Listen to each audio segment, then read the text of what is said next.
We're going to take some questions now.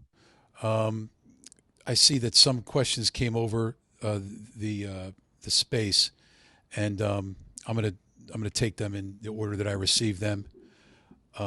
If somebody didn't mention their name, I will not reference their name unless they want me to. So the first question is, um, what are the specific allegations against the Department of Justice regarding overreach and predatory behavior? Um,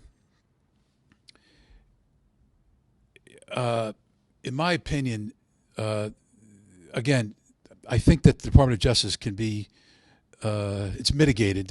What's happened can be mitigated, and they can, in many senses, be forgiven, if that's the appropriate term, for having certain preconceived notions about uh, a crypto exchange.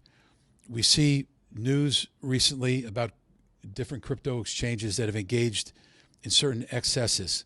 So I can imagine that they, in coming to this crypto exchange, they would have made a determination that there might have been gold in their hills in the fraud enforcement context. But the exchange was launched in 2021.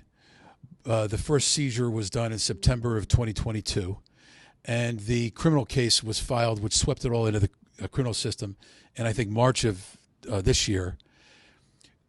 At some point during that process, they must have seen, or hopefully, if they haven't seen it, they will. You can be pretty busy when you have a big matter like this. They must have noticed that the money all seems to be there, and that's kind of unusual.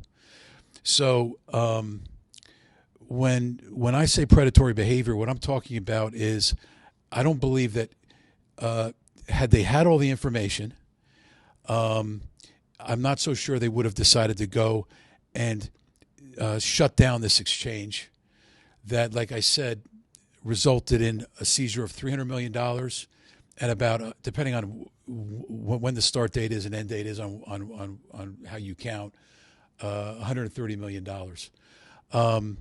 That's really an unconscionable situation. And so I'm hoping we've proffered a way forward. I have a great relationship with the people on the other side of the prosecutors on the other side of the table with me.